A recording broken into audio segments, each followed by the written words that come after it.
সুপ্রিয় শিক্ষার্থীরা, কেমন আছো তোমরা? আশা করি সকলে ভালো আছো। তো আজকে এই একটি ভিডিওর মাধ্যমে খুব কম সময়ে অপরিচিত গল্প সম্পর্কে আমি আলোচনা করব, যেটার মাধ্যমে তুমি তোমার যে পরীক্ষার খাতায় একটা সৃজনশীল কমপ্লিট করে লিখে আসতে পারবা, খুব সুন্দরভাবে লিখতে পারবা। এবং তোমার এমসিকিউর জন্য তুমি আসলে গল্পটা একবার পড়া থাকলে যথেষ্ট হচ্ছে, বুঝতে পারলে।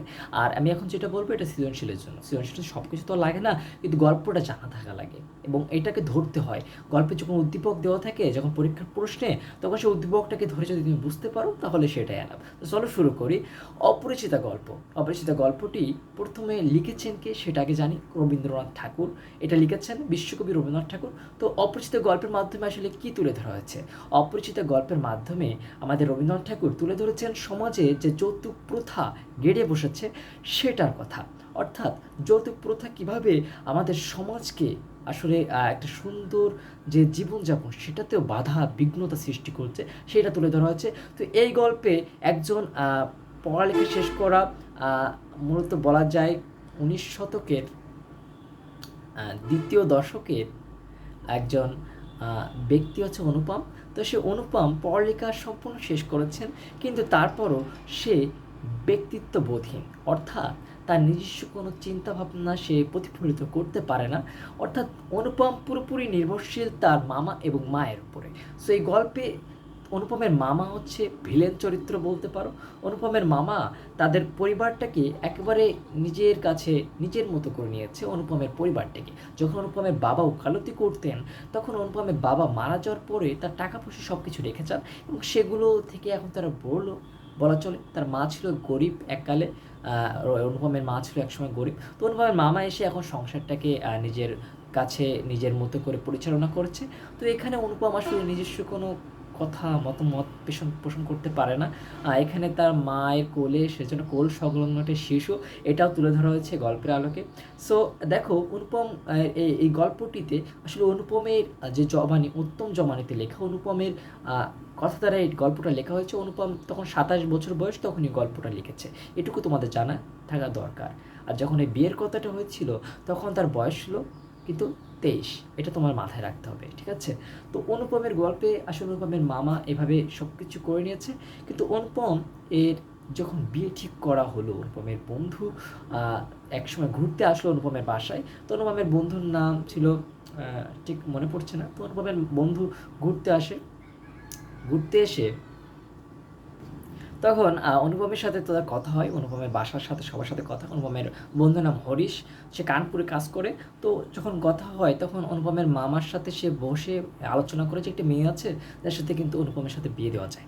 সো তার একমাত্র পরিবারের একমাত্র মেয়ে।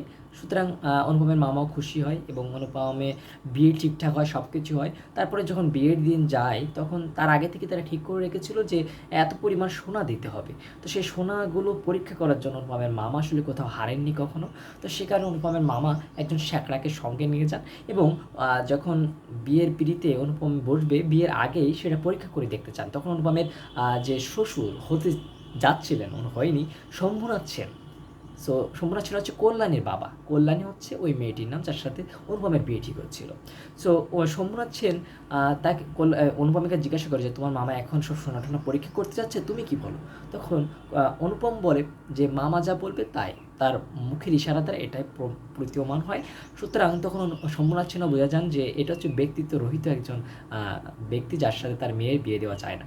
তো সে সোনা টোনা সব পরীক্ষা করে, পরীক্ষা করার পরে দেখে যে সব কিছু ঠিকঠাক এবং বিলেতি সোনা, অর্থাৎ সবচেয়ে খাঁটি সোনা, এগুলো শম্ভুনাথ সেন তার মেয়ের জন্য দিয়েছেন। কিন্তু ওই যে মেয়ের গলা থেকে সব সোনা টোনা খুলে এনে পরীক্ষা করেছেন, এতে শম্ভুনাথ সেন মনে মনে আসলে ঠিক করে ফেলেছিলেন যে বিয়েটা আর হবে না।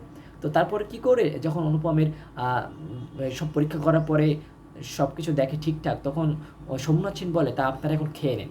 তখন অনুপমের যে মামা, সে বলে এখন আমরা সবাই খেয়ে নেয়, কিন্তু অনুপমকে যখন খেতে বলে, অনুপমের শ্বশুর বলে তুমিও খেয়ে নাও। তখন অনুপমের মামা বলে যে ও এখন খাবে কেন, বিয়ের পরে খাবে। তখন তখন শম্ভুনাথ সেন বলে যে তাহলে আপনারা এখন আসতে পারেন। আমাদের যদি কোনো আপনাদের যে আতিথেয়তা, এতে যদি কোনো সমস্যা থেকে থাকে তাহলে ক্ষমা করবেন। দৃষ্টিতে দেখবে। তখন অনুপমের মামা বুঝতে পারে যে আসলে বিয়েটা হবে না। সো তখন বিয়েটা ভেঙে যায়। বিয়েটা ভেঙে যাওয়ার পরে সবাই বাসায় গিয়ে অনেক মনে মনে কষ্ট পায়, ভাবে।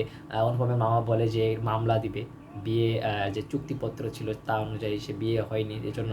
কিন্তু এখানে মূলত তারপরে অনেক দিন পর আবার হচ্ছে কল্যাণীর সাথে অনুপম মামা মানে মা যখন কানপুরে যায়, তখন ঘুরতে গিয়ে ওই কল্যাণীর সাথে দেখা হয় এবং কল্যাণীকে পরবর্তীতে যখন বিয়ের প্রস্তাব দেওয়া হয়, কল্যাণী আর বিয়ে করতে চায় না। কল্যাণী সে ব্রত করেছে যে সে এখন থেকে যে বাচ্চাদের জন্য এদের স্কুল নিয়ে এগুলো নিয়ে কাজ করবে, পড়াশোনা নিয়ে বাচ্চাদের, সে আর বিয়ে করবে না, সে আর জীবনে বিয়ে করবে না। তো এখানে বোঝানো হয়েছে কল্যাণী একজন ব্যক্তিত্ববোধ সম্পন্ন মেয়ে, যে কিনা এগুলোকে আর প্রশ্রয় দেয়নি যৌতুক প্রথা। যদিও অনুপম পরবর্তীতে নিজে উদ্যোগে যায়, তারপরও এই গল্পের আলোকে তাকে তুলে ধরা হয়েছে একজন ব্যক্তিত্ব রহিত, অর্থাৎ তার নিজস্ব কোনো চিন্তা বা বুদ্ধি এগুলো আসলে পরিবারে কোনো কাজে আসতো না, বা সে দিতেও পারতো না, মতামত প্রকাশে ব্যর্থ একজন। যদিও পড়ালেখা সম্পূর্ণ শেষ, তারপরও সে পারেনি। তো এইটাই মূলত তুলে ধরা হয়েছে। তো উদ্দীপক যদি কখন হাসে তা কেমন আসবে জানো? উদ্দীপকে আসবে যে একটা গল্প দিবে, সেখানে দিবে যে ওই মেয়েটির বিয়ে হয়ে মানে ছেলেটা যৌতুক নিতে চায়নি, তখন বলবে যে অনুপমের সাথে ছেলেটার বৈসাদৃশ্য ব্যাখ্যা করো। অর্থাৎ অনুপম যৌতুক প্রথার কারণে বিয়েটা ভেঙে গেল, আর সে কিছু বলতে পারেনি, আর ওই ছেলেটা যৌতুক প্রথাটা ভেঙে দিয়েছে। এভাবে গল্প থাকবে, তোমাকে এগুলো এই টপিকটাই তুলে ধরে, যৌতুক প্রথা এটাকে তোমাকে তুলে ধরে লিখতে হবে, এটাই মূলত। আর অনুপমের মামা হচ্ছে এখানে সব কিছুর মূল ভিলেন, এটা তুমি মাথায় রাখবা। আর শম্ভুনাথ সেন, সে তার মেয়ের সাথে আসলে সেও ব্যক্তিত্ববোধ সম্পন্ন, সে তার মেয়েকে এমন কোনো পরিবারে বিয়ে দিতে চায়নি যারা কিনা তার বাবাকে সন্দেহ করে যে তার একমাত্র মেয়েকে সোনাটোনা ঠিকঠাক দিবে কিনা। তো এটাই মূলত এই অপরিচিত গল্পের মূল ভাব। এটা তোমরা যদি এটুকু লিখতে পারো, ব্যাস ক্লিয়ার, বুঝছো? এটুকু লিখলে হচ্ছে, এটা সৃজনশীল ক্ষেত্রে। আর কখর ক্ষেত্রে একবার যদি তুমি গল্পটা নিচে থেকে পড়ো, ক্লিয়ার। সো আশা করছি ভিডিওটি ভালো লাগবে, আমার এটা প্রথম ভিডিও বাংলার উপরে।